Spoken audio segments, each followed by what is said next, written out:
In het kader van de Limburgse Circulaire Innovatie Top 20 gaan we vandaag langs bij ETB Global, gelegen op de Brightlands Hamlet Campus in Geleen, en we spreken er met Noah Hirsch. ETB Global doet mee aan de categorie Limburgse Circulaire Startup. My name is Noah Hirsch. I am CEO and founder of ETB Global. We are working from that beautiful campus for more than 3 years now. And the idea, what we try to do, we change the way we produce the basic materials for plastic and rubber industry to make it greener, but still have the same performance and same qualities which we like.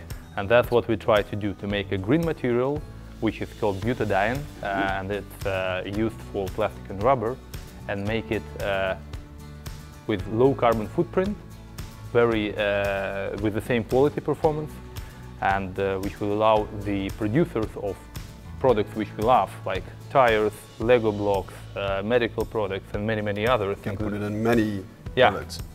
Yeah, to make the beautiful products with the same quality, but with greener materials.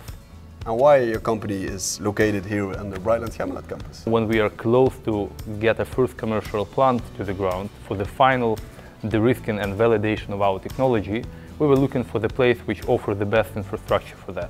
Aside from our beautiful technology, it's always about permits, regulation, access to the utilities, and access to talent. Yeah, that's why we were looking for a specific place where we can do it all in one place. Yeah, we are a small company, we can't build the infrastructure ourselves. No. Yeah, we need to do it together with the ecosystem. When I'm asked why I'm doing that, I always tell that I did a lot of things. I was always been an entrepreneur, but before I mostly did some more classic business of trade and buying and selling. But at some point I realized that I want to do a thing which will leave an impact. So the biggest challenge is always how to put everyone on one table, take the risk, because it's always a risk, to make the change. And that's the biggest challenge, I would say.